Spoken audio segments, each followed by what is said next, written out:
The go live button takes so long to actually get ready to go. Well, it's because I guess it's sleepy or something like that. But yeah, so that's the thing. So here banging, it's not Pele. It is the construction workers building what we call the Skytrium to look at the pretty Canadian Cascade Mountains. So don't blame me, blame Canada for noises you might hear. Understood. It's not a real country anyway.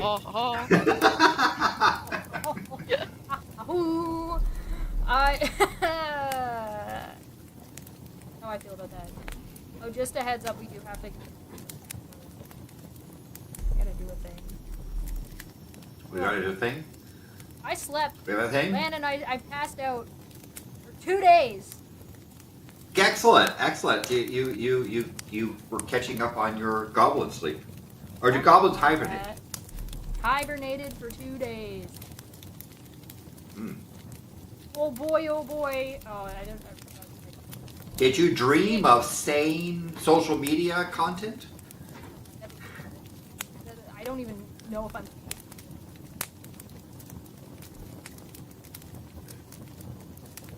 Oh god, okay.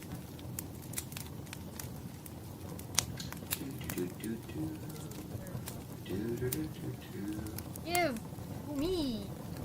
What are you doing here? Get out of here, name tags. What is this? Name tags? This one. What are you doing? Oh, brother.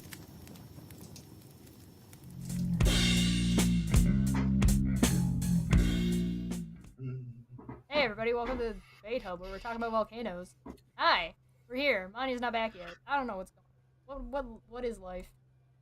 I'm making some tea, guys. Puck is gone. He ran away before we started. He was here. Oh. Puck, come back. Oh. He's gone. He disappeared. I'm sure he'll be back. Oof. So, how are you? How's everybody's weekend? Happy Friday. Happy Friday. Although some people are Saturday. There are people that are more advanced than us. Today my chair is gonna do the talk. Yes. For stuff, but yeah. All right. Or maybe the better thing would be, I think where's my friend? Where's my friend? Hello, friend. I'm your friend. Hi, friend. A little unicorn plushie. Oh, it's a friend. Oh, very good.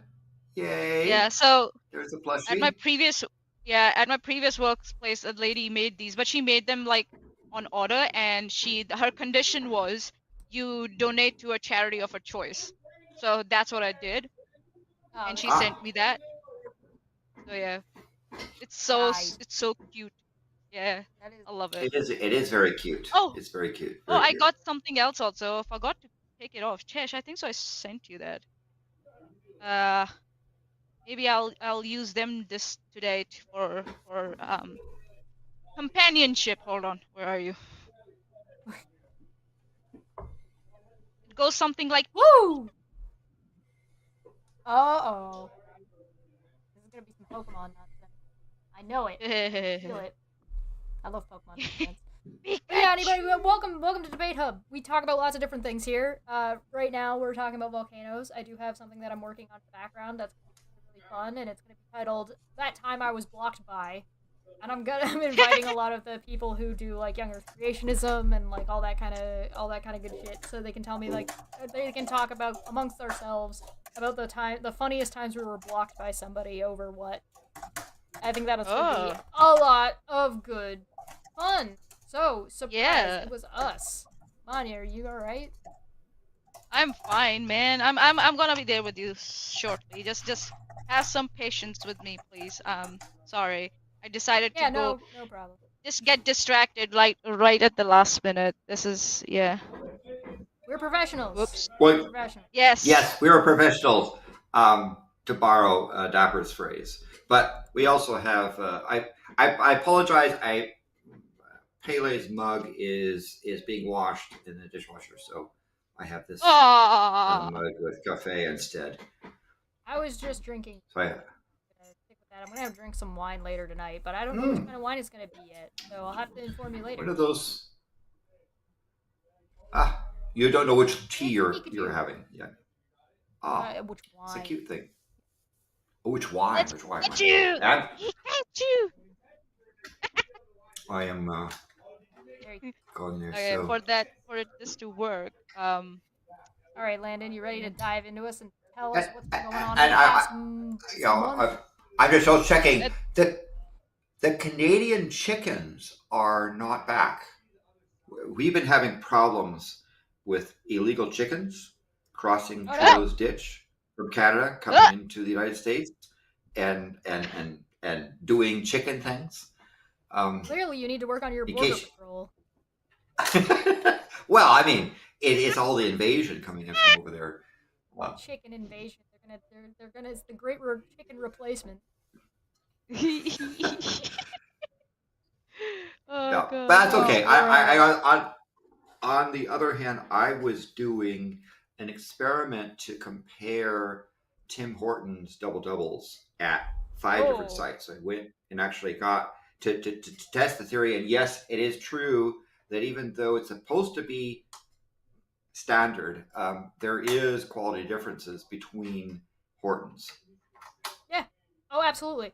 Especially with the changeover. There was a big with Burger King taking over Tim Hortons, they changed the way a lot of Burger King operate when they franchised it.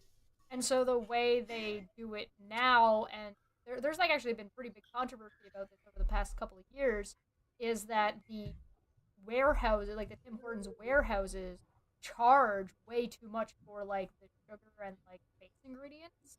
And so the franchises stopped buying from the warehouses and started buying from like their local grocery stores, which drastically changes the recipe.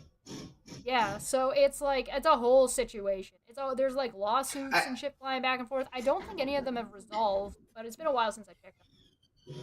And so it was something like while we were doing that, I was up there and I went by to see somebody, and the coffee was terrible, so we went to another one, and we found the coffee was pretty good. And we said, "Well, how could this be?" And by the way, you don't know, is it that they're doing a local supplier and it's good, or a local supplier and it's bad, or it's just should be standard regardless, but like the cream that they're using, the sugar they're buying is not necessarily going to be coming from the Tim Hortons warehouse. So that happened. All right. Anyway, so but we're here to talk about Madam Pele. Yes, it's been a while though, isn't it? When was the last time we spoke about it? Yeah, it's been a while, so we got to catch up. Yeah, lots. All right. To catch up. Well, there are things are happening and things that are things. So let me go and do stuff. Oh my God, and stuff. My favorite. Let me do a sort of general thing. So on the folks that have been following this show for a while know that volcanoes are very common, and the Earth is a very wiggly wobbly erupty planet. Right now, at least as of beginning of March, there was 47 volcanoes erupting for some value of eruption on the planet, and there's actually been 47. So one of the volcanoes stopped erupting. Anyone's guess as to which volcano stopped erupting in 2024?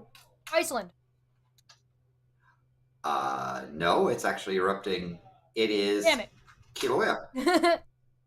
Oh, Kilauea is not erupting. Oh, not erupting. I was like, huh? Erupting? Yeah. What? Yeah. Sorry. It was in 2024, but it's not erupting now. So yes, that's a thing. So if you talk about erupting as in lava coming out, 28 has lava spewing out at the moment. If you're just talking about stuff coming out, the top is about 19. And probably some of the bigger ones there in Galapagos Island. Fernandina Volcano is actually kind of currently on it's doing stuff that's a live image there.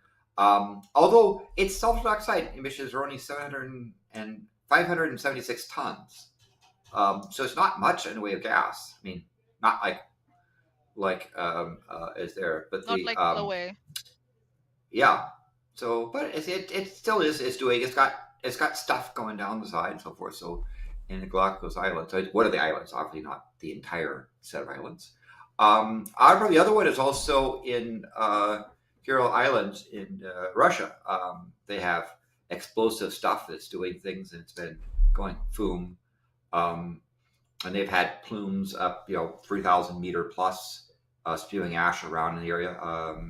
And so that's been kind of if you're talking about the top of the hit parade for things. With regards to just general volcano stuff, there was a scientific conference where they had emerging managers. I don't know if you knew about this or of this thing. I guess they met in I forget where it was, in Guatemala, sort of, and so it was kind of international conference of emerging managers, and the people from the Volcano Watch, Volcano Observatory, went there to talk about how to convey information about volcanic eruptions, and they talked a lot about their work with indigenous people and how to provide information which is relevant, but also the problem of media, that somebody whose deadline as a lazy journalist says media literacy is a problem. Major eruption going on and blah blah blah, and then who are yes. Asking from the chat, maybe behind on this, but I heard Canada was due for an eruption. There is little to no volcanic activity in Canada, like at all. Yeah. So, I mean, not sure where you get. I could imagine in the Parliament in Ottawa there might be eruptions going on. Political eruption, probably. But an erupting fight breaking out on the floor, maybe. But like a volcano, no. Doesn't seem like. Yes. Did you hear that from the History Channel? That sounds like something the History Channel would say. Yeah, I mean, I think, wasn't it the last? Am I correct? Wasn't the last time a volcano erupted in Canada was like in 1904, and it wasn't until 1912 that someone noticed it had erupted. Nobody even noticed. Now, I understand there's lots of Canada that's where there's nobody's there, right? And this was a place, and there's a lot of, this was in British Columbia, and there's a lot of British Columbia stuff where people sort of said, yeah, it seems like it was kind of odd for a while, but they didn't see it as an eruption, and then people stumbled. If a volcano blows up in Canada, will a bear notice when it hits? Probably not. Yes. That's what I'm saying. Like, did the volcano erupt if no one saw it? Geology Hub channel. Interesting. A video dropped a day ago. Really? Geology Hub? We're gonna have to check that out. We'll have to check it out. So I'll go find the video. If that's true, I am unaware. I mean, obviously there is tectonic capabilities, and Canada's had volcanoes, and that volcano, I think in 1904 or so, was a small eruption that lasted probably only a couple of days. There were, you have to go back a while to get a major eruption in Canada. It tends to be more polite in its geology.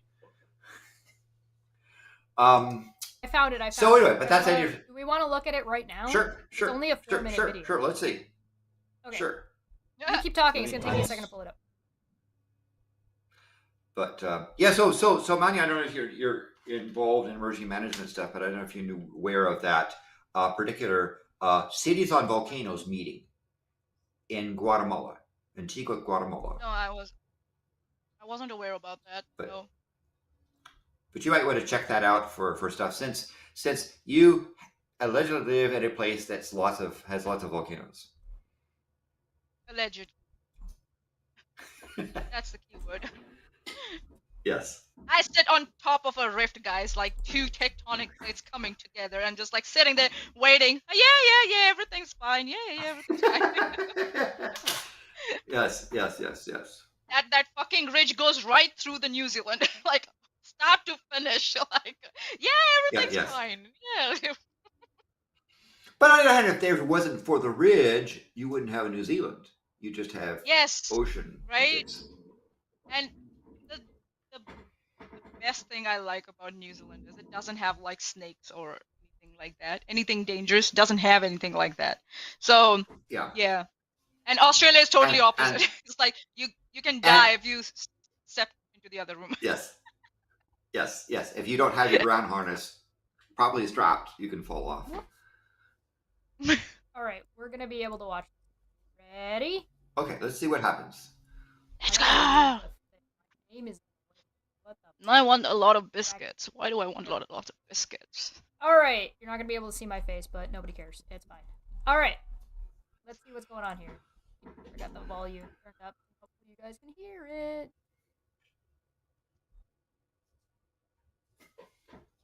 2020, it was relatively quiet in the scenic Butte Inlet.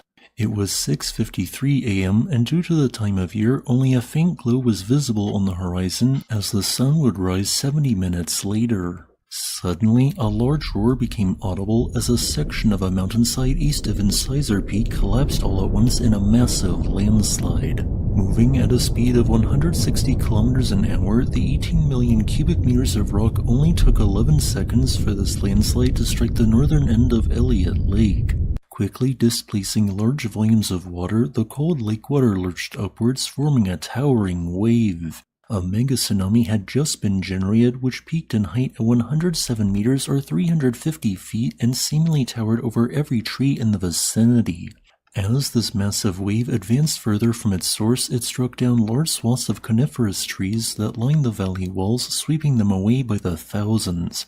56 seconds later, the tsunami reached the natural outlet of the lake and breached a section of a higher natural dam that water flowed over. This released large sections of the lake, creating a voluminous outburst flood which advanced simultaneously with the tsunami wave which flowed down slope.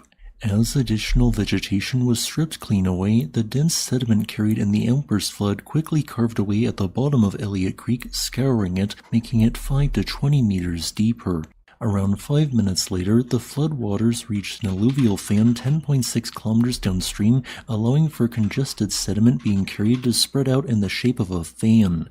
In only 10 seconds, more than 20,000 trees were toppled there. As the floodwater and sediment entered the Southgate River, it flowed to the west. At 7:05 a.m., the floodwaters reached a logging camp where 15 work vehicles had been parked, wiping all of them out. Large amounts of sediment subsequently entered the Butte Inlet, which turned a light grayish color. Despite the extent of the damage which occurred, as 4 square kilometers of forest had been wiped out, $1 million worth of vehicles and 70,000 trees, thankfully no one was killed. This can be owed in part to the time of the year and time of day the disaster struck before work hours began. And yet, despite creating a seismic signal that was picked up by seismometers around the globe, no one actually knew where the landslide occurred at first. There were no witnesses of the event, and no one heard the sound the slide created, with one of the closest settlements located several mountains and 75 kilometers to the southwest. That's the Canada being empty thing. Nobody would notice. Took 2 weeks for the landslide source to be finally identified and analyzed. So, why did this landslide occur? Just like Alaska's most recent mega tsunami, which began in Tan Fjord, a retreating glacier was to blame. Since thorough record-keeping and mapping of this glacier began, it has been consistently retreating. Whereas in 1985 the glacier was here, by 2019 it had retreated 2,100 meters back. And since then, the glacier has retreated even further to a significant extent, retreating beyond the incredibly steep glacially carved wall which would later collapse. This wall is inherently structurally unstable and was previously held up in part by the glacier. With the glacier gone on a section of the wall, there was no longer a sufficient mass to hold up the cliff, so it slowly began to slide at a few decimeters a year. It simply took until 2020 for it to catastrophically collapse at once. I would not recommend visiting this location anytime soon to see the damage this 2020 landslide caused firsthand. For one, there is another, albeit smaller landslide scar in the landscape which is undated just south of the 2020 slide. However, although this is merely circumstantial evidence, I suggest that this older slide occurred sometime in the past 400 years, as given by the suspiciously low height of trees just beyond the end of Elliott Lake, suggesting that would be really hard to tell. So, I feel like that's Would need a simulation. Yeah. that they are younger growth which grew upon a similar debris deposit. As a final note, I would like to thank this channel's patrons on Patreon and channel members. So, by the way, this is a nice channel, and this person usually gives fairly somewhat accurate data, although he does get some things sometimes wrong because he's trying to put out lots of content and doesn't have the advantage we do of fact checking and showing that our predictions are wrong. But I would recommend subscribing to his channel. He does good content. In regards to what you saw, it was not an eruption. It was an ongoing problem with glaciers that are melting, and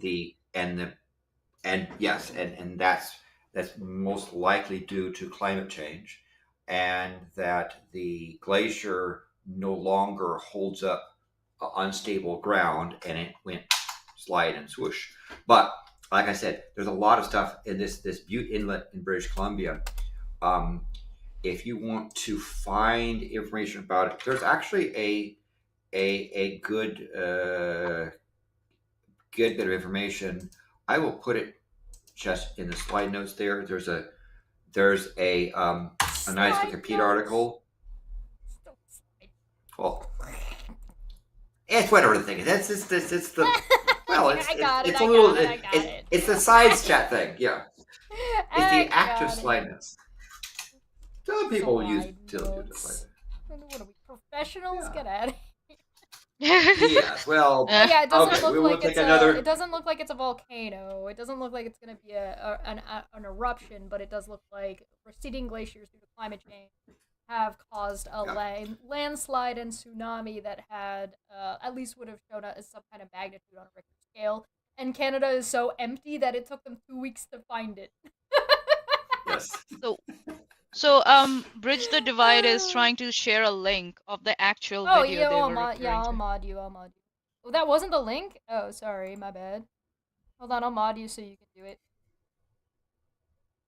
Yeah. There you go. So let's continue with our show for now, and we'll come back to that. All right. Yeah. All right. So let's go back to the spot here. I will do that there. Let's go back to sharing. So anyway, I just mentioned from the point of view of emergency systems the discussions there. I think was quite interesting regarding civil defense and Hawaii's contribution to stuff. I have to say that the folks in the Big Island of Hawaii do a marvelous job of working with the public and putting out things. It's sad that the news sometimes hypes it up. I should also mention, by the way, the thing that is kind of also kind of forgotten. Somebody, went to the Big Island of Hawaii to look for volcanoes, and I had to point out saying the entire island of Hawaii is volcanoes, right? So we're looking at a map right now of the flows of Mauna Loa, the largest active volcano in the world. And you may remember that most of the volcano's mass is actually below sea level, and in fact it's pushed into the crust. But this shows you the extent of Mauna Loa. This section over here is Kilauea, and this is Hualalai, where it actually it's an active volcano, last erupted in 1801, and Kailua Kona is here, and then of course there is the Mauna Kea. What? Could you zoom us in a little bit? Yeah, perfect. Thank you. All right. Awesome. So let's go back again. So here is here's the big island, the big thing. This is the map showing of Mauna Loa, and remember, it goes another almost 8,000 meters to the bottom of the seafloor, and another or about 7,000 meters in the bottom of the seafloor, and then another is that right? About 7,000 meters, and then another 8,000 plus into the crust. It's the big mountain. This section over here is the Kilauea volcano, and of course it erupts. It's actually the frequent thing for the show. This volcano over here is actually still active. It's Hualalai, and it's erupted in 1801. Kailua Kona and airport is on one of its last flows. I think in fact it's this flow right here that is its last eruption. Mauna Kea is here, where this has nice observatories. It's dormant. And then, of course, the Koala is the likely extinct volcano, fifth volcano of the Big Island. And as things go with erosion, because this is one of the wettest places on Earth, this saddle road here, this section between Mauna Loa and Mauna Kea Koala is likely to be the thing that the ocean kind of erodes and cuts through, turning this into a separate island from here. Meanwhile, the seamount down here is going to be the next island, which might probably merge with Kilauea in terms of landmass. I don't think it's going to become a separate island. It'll poke its head above water, but it'll eventually grow like Kilauea does, and they'll probably end up touching each other. Merging. Yeah, doing the merging stuff. So, and by the way, you can see here the flows that have been dated from Mauna Loa. This shows you the 3,600 meter height spot here, and we see it shows some of the most recent eruptions that occurred here, and one of the more famous ones, it almost reached Hilo. This flow here, 1859, is famous, one of the longest in length eruptions in the world. And Samuel Clemens, otherwise known as Mark Twain, wrote about this flow. He was in Hawaii, writing Roughing It. And if you go to the Volcano House, you can see some of his copies of his journal writings there. He went to Hawaii. Do you have access to escape? You can see, and there's like copies of stuff you can see of like his diary notes that he wrote extensively about the ongoing eruption that was in the Kilauea caldera at that time. And of course, he is a master craftsman of the English language, and and some of his descriptive notes are actually quite useful from a geology point of view. Even though he's not doing scientific writing, he was nevertheless very descriptive. But the saying goes that he went to Hawaii, which was sort of out in the middle of nowhere, to escape some people I believe in the region of Texas, who wanted to kill him because they didn't like his sarcasm. Fucking Texas, man! Texas, what? Stop. Sarcasm. Freedom of speech. freedom of speech. Yeah, it's a fun bit of stuff there for there. Yeah. But yes, so he's. Sorry, go ahead. Go ahead. I was gonna start moving on, but got more. Okay, let's move on to the next one there. Also, we just an update here from the Kilauea volcano. Here, if we zoom in a bit, we see again this is the summit area. Back? Hey. No, this actually no. But let me say again, here's the Kilauea volcano with its two spines, and this was the flow that occurred back in from the most recent eruption of the June 2023 lava. And remember, there was a section here where the camera was sitting, where the flow kind of started in this section with those end up being those layers, and it went this way and this way around. And the camera happened to be just in that little spot. So that's not an island. That's just had to be a ridge from a previous fault that gave it enough of an elevation that the lava didn't overrun the cameras. Wow. So there's no. We also apparently have a potential Canadian volcano and one that has been identified on Mars. Oh yes, Busy day today, there's apparently. Mars has lots of volcanoes, but they seem to be all relatively dormant to extinct, um, in that sense. Um, just so what's happening with Madam Pele and Kilauea? And Yeah. I guess should we talk about what the predictions were, Maanyaa? First, Sure. before we What Yeah, see were we what the happens. predictions from last month? Yeah, yeah. yeah. Oh, okay. Let's go. Here we are. Um, so the last volcano watch for anyone happened around 2nd or 3rd of February because I'm in a different time Mhm. zone, so just I'm saying 2nd and 3rd. And Landon's prediction: no surprises, no surprise swarm of quakes. Um, they die down, and in a couple of weeks they start again. Lunar influence might be part of that, and down the southwest rift, fresh Yeah, magma coming to the of earthquakes, surface. Yeah, but not that's reaching the surface. Landon. Yes, Yeah. So yes, the but not okay, reaching yeah, the surface. So not no eruption. yeah. So I kind of reworded it because that doesn't make any sense. So Mhm. see swarm of Mhm. earthquakes followed by period of quiet, more erratic changes on tilt meter, and more deflation and inflation events. No lava next month. Little quake activity southeast. Mostly there will be activity in southwest. That was Okay. Landon's prediction. And Okay. Chesh's was we get off the stream and in a couple of hours we will have some kind of eruption. I was Yeah. And I was like, Madam Pele will dance and there will be lava on the surface.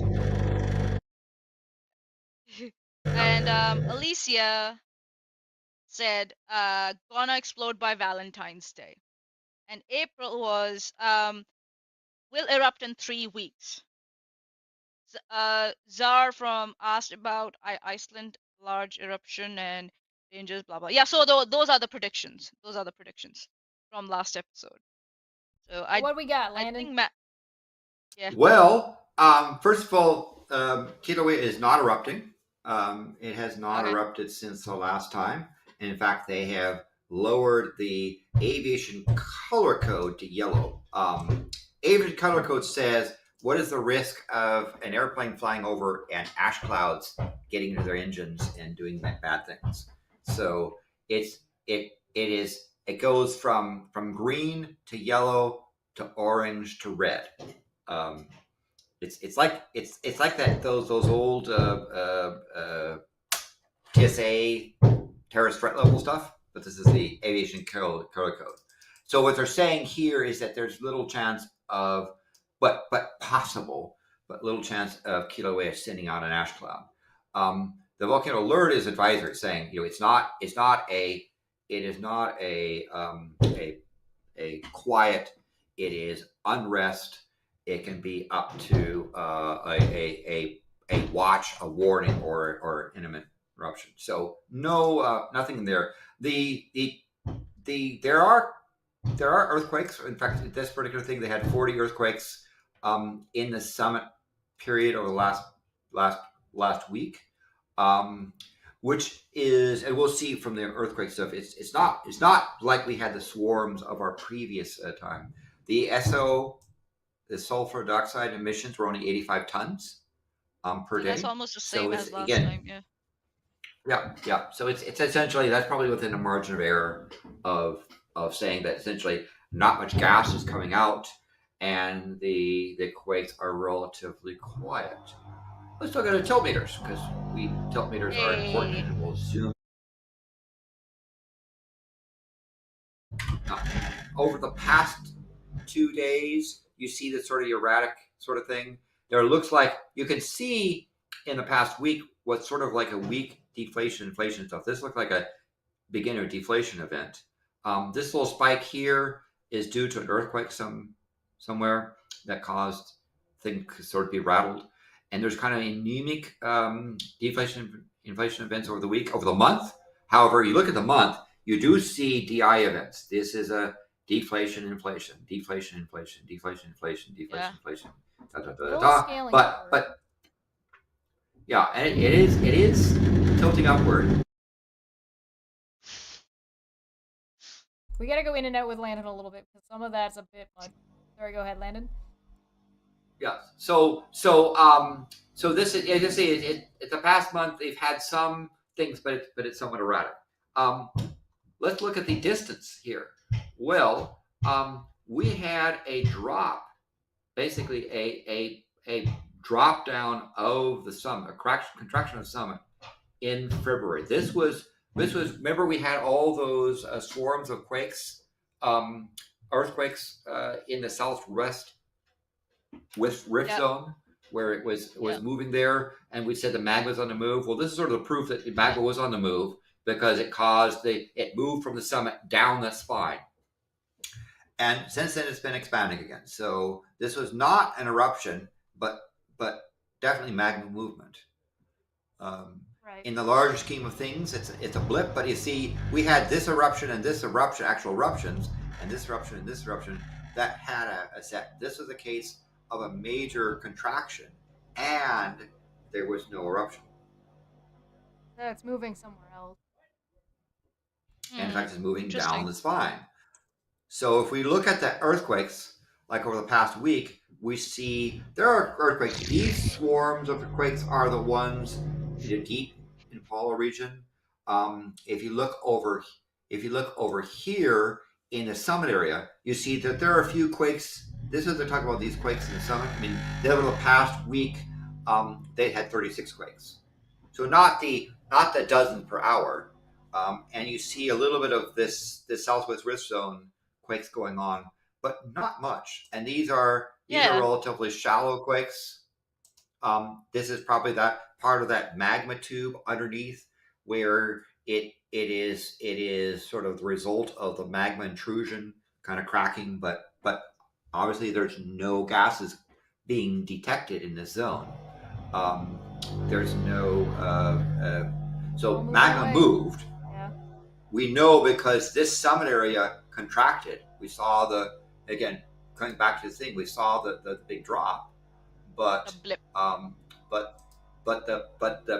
so the magma moved from the summit down here, but it didn't have enough pressure to come to the surface yet.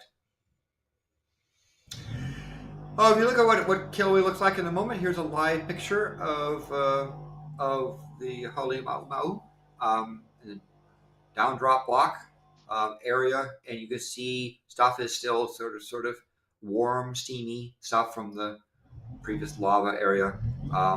This is where Gilligan's Island used to be. Used to be. Gilligan's Where is Island it now? No longer become one with the earth. Yeah. It became one. Yes, as I just said. This is that area where we had those the brownie now flowed in. Yep. And the camera spot, the area that was missed by the last lava. So you look at that. This is like the overall view of the summit this morning. What a pretty curve. And again, yep. See, there's Mauna Loa on the side, Mauna Kea over here, and basically water that goes down and becomes steamy. Hot rocks. There's another one, another direction from the other area showing. Any birds surviving this? Any yes, without the this gas, yeah, the birds are going to be fine. Without the gas, this is an outpouring, yeah. Yeah, but the birds sort of say, yeah, there's boring. There's nothing down there for them to really do. Not yet. There's nothing to eat down there, so far it's a relatively dormant zone, and you can see other spots here. If you went to the visitor center, you'll see again the old flows there. That you can see on the summit. This is a thermal image. Oh, and hot. this thermal. So this probably this stuff here might be like 60, 70 degrees Celsius here. The white stuff. So it's warm. It's quite warm and yeah, that's not much. That can cause Yeah. you burns, but like manageable burns if I'm not wrong. Because where I work, we use 82 degrees Celsius water, so I'm just like nothing. The different. Okay, so the thing with water though is water is gonna evaporate off your skin. And magma and lava are not. It's gonna stick to you. One of the reasons why oil is such a problem to burn people, even if it's like a lesser temperature than the boiling water, it's still gonna burn real bad because it doesn't evaporate off your skin right away. Yeah, you're right. But hey, it looks impressive. This basically is basically the you know everything. You're a remember, this is a fairly deep lava lake here, and so there still is liquid rock lower down underneath. So it'll be toasty for a while. Of course, air quality wise, everything is green, and so so with summary, Kilauea is not erupting. The number of quakes down in the rift zone seems to be relatively small. Well, there are a few there. Very low on gas emissions. And the other thing that's notable is if you look at where's the monitoring? If you look at the tilt meter data here, if you while there are DI events, they're not really super big. yeah, and they're they're not kind much of erratic. What we've seen in the past. Yeah, it's pretty good of an active eruption. Still, this section here, right, is fairly regular DI events going over a couple microradians. It's just recently it's a little bit less. Also looks like it's flattening out a little bit. And the mountain is expanding. Yep. And beginning of it. This is probably the beginning of another D, a part I'm of the DI. already ready. And then of course, it's expanding again. So after that surge of magma down the rift zone, the summit is beginning to expand again. We're gonna see. Okay, my prediction is we're gonna see it move. We're gonna see. Not. I don't think. I think it's gonna be a little while before we're gonna see an eruption, but I think we're gonna see the quakes kind of begin to move in a direction and start coalescing around an area. Okay, hold on. You need to repeat that for me. We're gonna see the earthquakes shifting before they start to coalesce around an area where the next chamber is going to start, where the gas and the magma are going to start filling out. But I also think they coalesce. Yeah, they're going to be in the same spot. And then what we're going to see is it's going to take a little while for it to fill up with both gas and magma. So I don't think we're going to get erupted for a while. It'll just be like growing and then shrinking and then growing and shrinking for the next little bit, because it's gonna like fill up that chamber and then potentially move into another one as it fills out all those little gaps in its new space. Yep. That's my prediction. And Maanyaa, what is when you're finished recording? And folks in the chat, you can get ready with your predictions as well.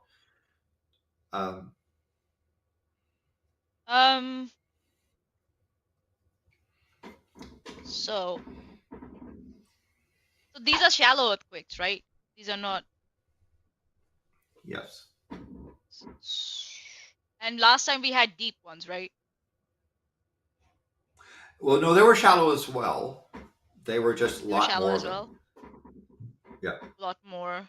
We had lots. Last time we had big swarms. I mean, they were like getting to the point where you got a couple dozen per hour, and. So I would say, yeah. So the magma is going downwards, deeper into the crust. So the main spine is there. So it's going down there, but I don't know where else is going. So that's what it is. Well, I'll point out that since February, the top of the mountain. Wow, really good man-made quakes here. Top of the mountain is expanding, so that does suggest that magma is coming back into the summit area, but not much in the way of earthquakes and no gas. So this is what happens. Okay. So magma coming back. I'm talking about what's happening now. Just so that you could. This is not my thing. That's not my prediction. I'm just talking about what is happening now. Okay, gotcha. All right, hurry up, guys. We're running out of time. So the other thing is are you finished, Maanyaa, or? Yeah, I'm done. So My prediction is Kilo will, by next volcano show, Kilo will not be erupting. I predict that the summit will continue to expand at the rate it was since February. There will be mild amounts of earthquakes in the southwest rift zone. Come back, Landon. And We that can't gas see you. level. Oh, sorry. Trademark Canada. And that there will be, very low sulfur dioxide rates, and that deflation, inflation events will be occurring every couple of days, but they'll be kind of there won't be the type of things we have when the magma chamber is rapidly turning over.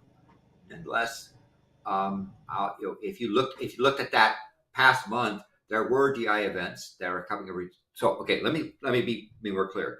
I predict that we will see deflation, inflation events continuing at a rate of a DI event every couple of days. So again, summary: no eruption. That there'll be a few quakes in the southwest rift zone, but not a lot. The summit will continue to expand at the rate it's been expanding since February, and that the gas levels will be low. So this is sort of the you might say it's a quiet period, but remember, we've had the fortune of seeing some pretty good eruptions occurring. So in some extent, you might say, well, it's doing nothing. This is what volcanoes do in building up to an eruption.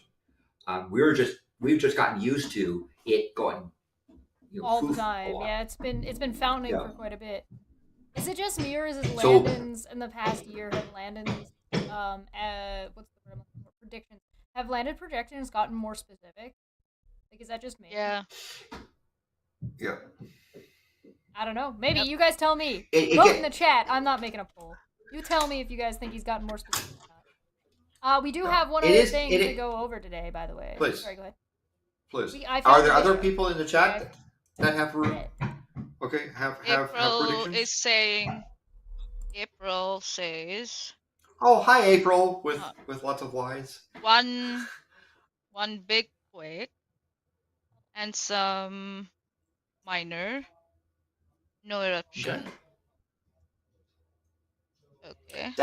That certainly is quite possible. Having if the magma is really beginning to push against the mountain, you sometimes get a big quake somewhere in that region as a result of the pressure. And so April could be quite right. We could have a significant earthquake that's the beginning of more magma movement. So that'll be interesting to see if she's right in that area. Was kind enough to send the video they were actually referring to. So I pulled it up. Okay. And so we can do that real quick. And that might be what we have time for today. Sound good? Okay. Sure. Right, let's see what happens. It's about to be the site of a brand new volcanic eruption. However, this will not occur from what are traditionally thought of as its volcanoes such as Mount Garibaldi, Mount Ziza, or even the Iskut-Unuk river cones. Instead, this likely coming eruption is expected to occur underwater, specifically 240 kilometers southwest of the closest populated place, Hesquiat on Vancouver Island. There. Alright. So first thing to note, I think. So, Landon, you disappeared. What did you do? I'm you back. Hiding? Am I not here? Oh, okay. There you are. I'm the only one on the screen. Oh, So by the way, you notice that inlet thing was the place of the 1904 eruption, and some of the others they mentioned were much earlier. And so they're talking about an undersea volcano off the coast in a rift zone that is technically Canadian. I'm not sure if I think technically Canadian. Far out is still Canadian waters, or if that's going to be at approximately it's hard to say because. Go ahead. Meters or 8,200 feet depth are a series of lengthy north-northeast trending ridges. These mark a section of a tectonic plate that is slowly spreading apart, with the specific section deemed likely to produce an eruption being known as the Endeavour segment. Its latest unrest began around March 6 when 200 earthquakes struck in rapid succession in only an hour, and before the day was over, more than 2,000 earthquakes had been registered. The largest of these earthquakes was a magnitude 4.5, but it occurred too far away from land to be felt by any people. While earthquake activity has since decreased, it remains elevated, indicating that soon a section of this mid-ocean ridge will spread apart as a mass fairly quickly. This will allow magma from the mantle to intrude upwards before fusing on the ocean floor and forming a new massive oceanic crust. The aforementioned process is how new oceanic crust is created before eventually getting destroyed many millions of years later in a subduction zone. Earth has an... Is that accurate? That sounds accurate. Yep. Alright. Estimated 65,000 kilometers in length of mid-ocean ridges which create new crust, which every year on average emplace 20 cubic kilometers of lava that creates 2.7 square kilometers worth of new crust. If you ever took a geology course in school, you might be wondering how exactly a mid-ocean ridge can only produce intermittent eruptions, as many textbooks display a mid-ocean ridge as continuously spreading apart. After all, the rate at which mid-ocean ridges spread apart each year is often cited as between 1 and 20 centimeters depending on the exact tectonic plate boundary. While this figure is correct, it merely states a long-term average. In reality, segments of mid-ocean ridges largely move in geologically frequent but spaced bursts of activity as steam is released, meaning that sizable underwater volcanic eruptions occur at a select few locations on these ridges every year instead of along their entire length always erupting. In the case of the Endeavour segment, this mid-ocean ridge, which represents the diverging of the Pacific Plate and the Juan de Fuca Plate, last produced an eruption between 1999 and 2005. The earthquake swarm that was recorded on March 6th followed a slow but steady increase in activity from the same region which began in 2019. These earthquakes mark the release in stress and slow spreading of the crust which will soon give magma a path to the ocean floor. However, when exactly the seemingly inevitable eruption, which still might not occur by the way, takes place could range anywhere from a few days to several years from now. Which, I love the caveat with volcanoes and eruptions, right? Which may not even occur, might occur either tomorrow or a couple of years from now. Or never! And understand that, in the case of Kilauea, and this show where we have some of the best volcanic telemetry data, look how often we get it wrong. And so this is an area that is relatively unmonitored.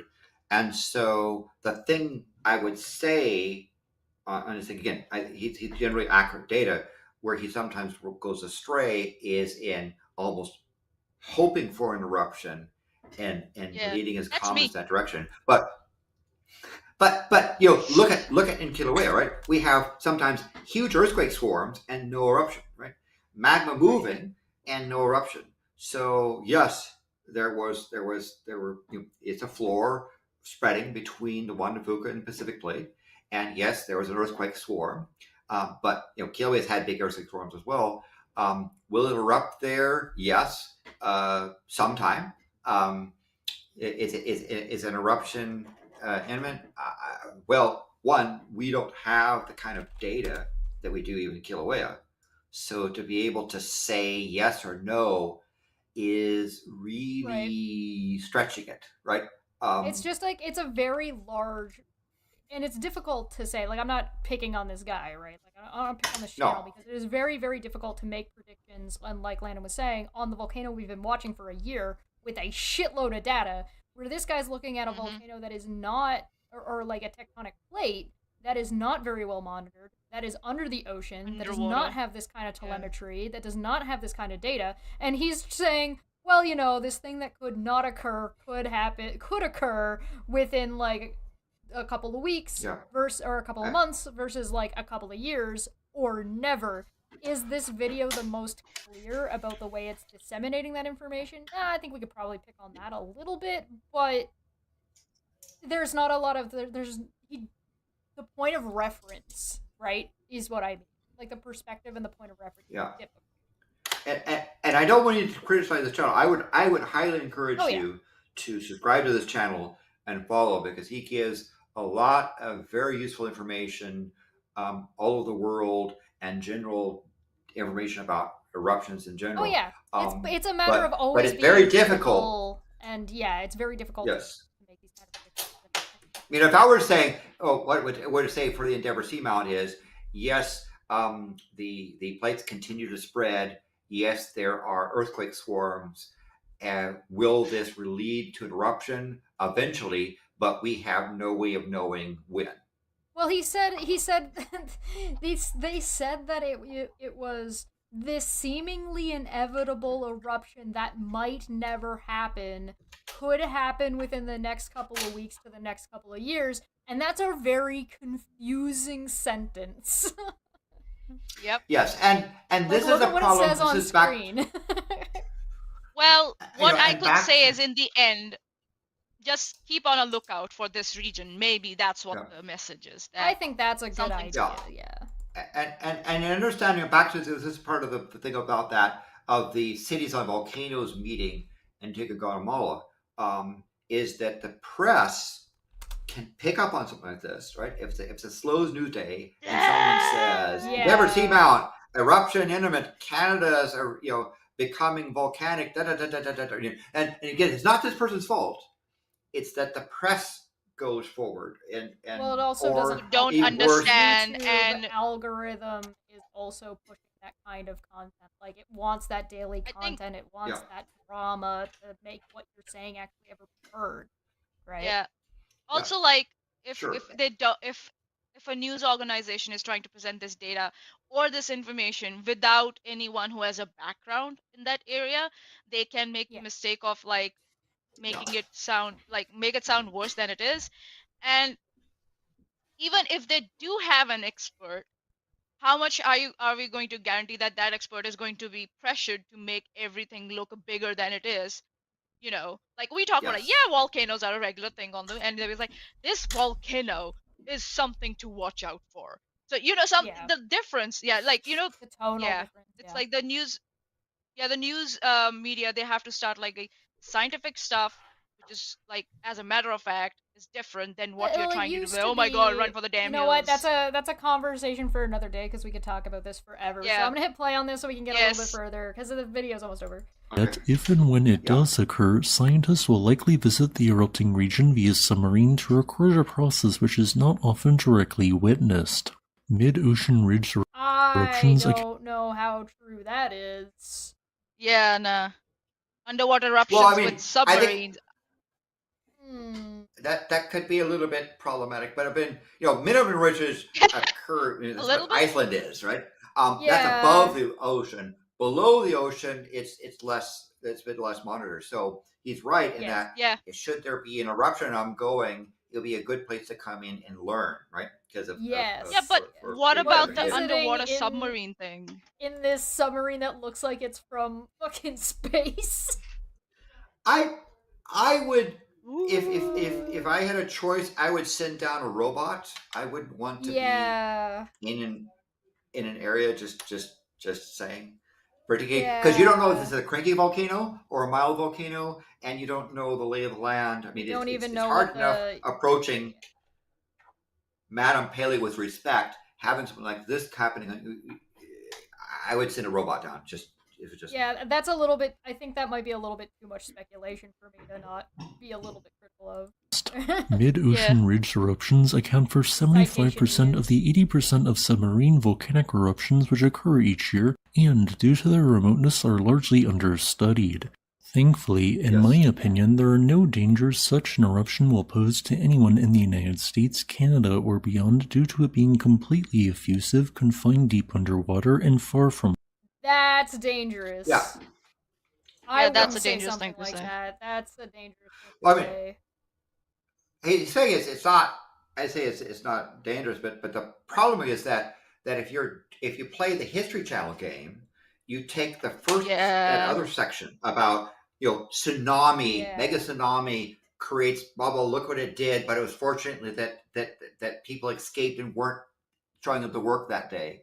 and then you say, and now we have this underwater volcano which is about ready to blow, and big tsunami that's going to. And then you go to say, what would happen if a tsunami ran into these are Seattle, Vancouver, blah blah blah, and then they say terrible stuff, and then they go blah blah blah blah, right? So it's neither of these things are good, right? I don't think you should say nobody's going to be hurt by this and it's not dangerous when we really don't know much about it, especially after you just described how this is a very not well established, not well known, not well documented, not well observed situation. Like, and then to turn around and say it's not going to be dangerous, I think is foolish to say.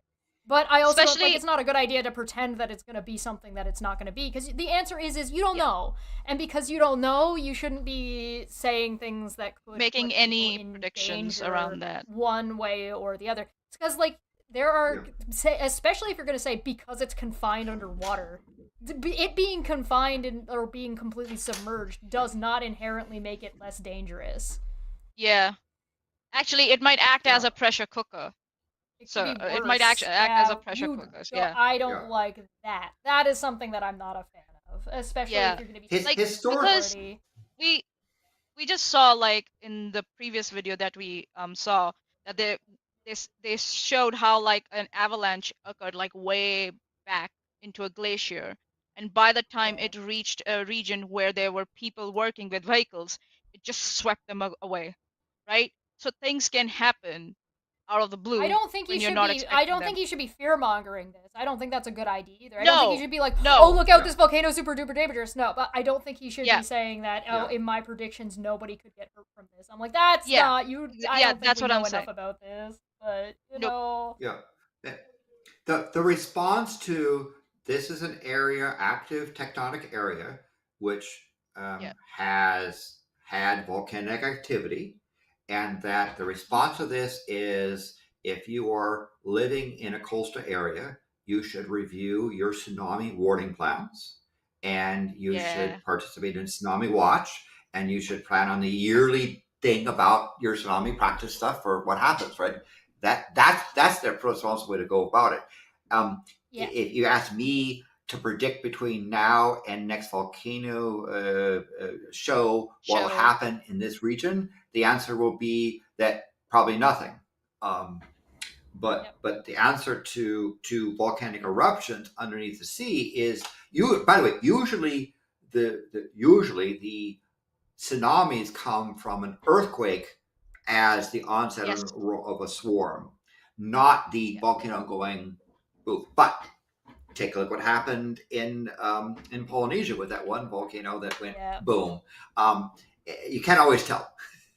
You don't know. Yeah. It's not well documented. The predictions could be vastly different, and sometimes, especially if you're dealing with plate tectonic drift, you don't know how something's going to collapse. And because you don't know how something is going to collapse, you have to say that it's not going to be dangerous. I think is a foolish thing to say.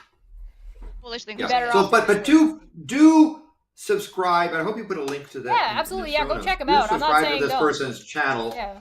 He produces lots of good geology information. Just sometimes the statements he makes about predictions can be unfortunately misinterpreted by the press. Yes, absolutely. Actually, please always be critical about what you're watching. Yes, I was like that you can use that channel and the content there to test, like, how well you're confident. You double thumbs up and it reads your double thumbs up and makes shit go off in the background. Yes, I'm just saying. Do it again. Yeah, do it again. Yes. Come on. No, not doing it. Boo. Not doing it. Boo. But maybe he's already did the thing. So what I was saying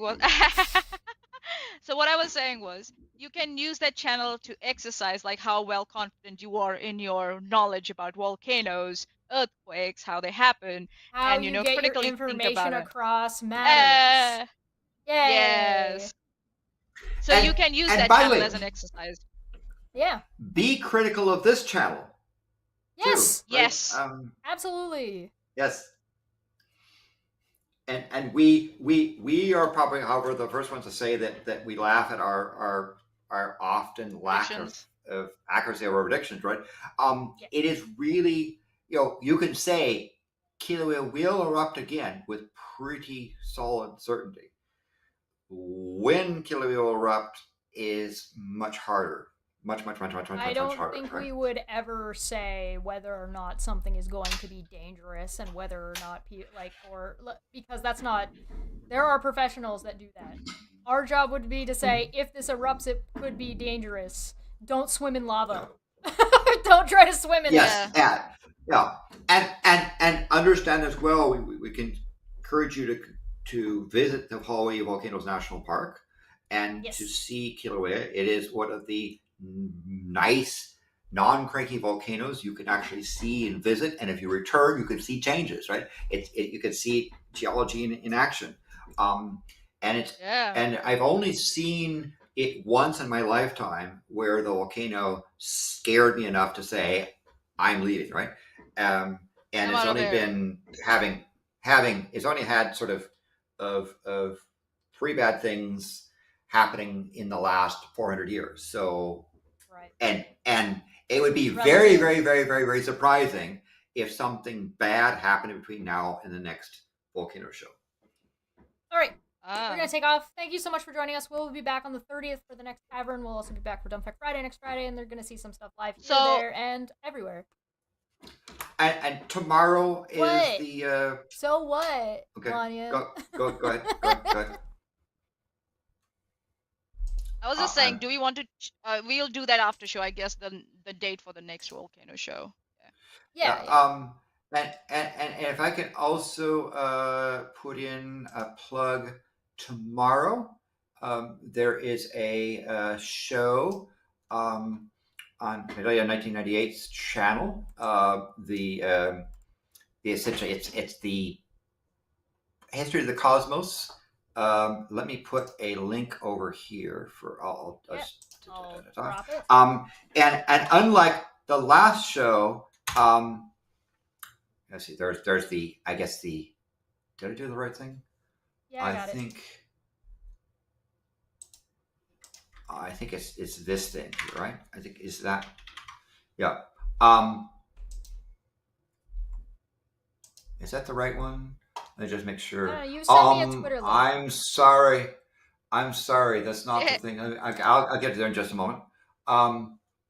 But this is a show where the previous show, we did a. Here it is. I can do. Is it this one? Let's see. Sorry.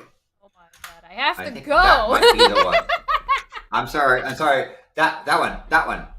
We're professionals here, everyone. Don't worry about it. Okay. Got it. Taking Time with Caffeine Session, episode 15. That's the link. Got it. On there. So unlike the last time we spent 2 hours, talking about the first second. We'll spend about 2 hours talking about the first 100 million years. So we decided to speed up our history of the universe. I've never ending in the Dark Ages. We've literally never gone over time before, not even once. I don't know what you're talking about. We never absolutely forgot that this was a show that was supposed to happen today. I don't know what you're talking about. It never happens. Thank you. Thank you so much for joining us, everybody. Ciao, this has been a lot of fun. Thanks, everyone. And we will see you next time. Bye. Bye.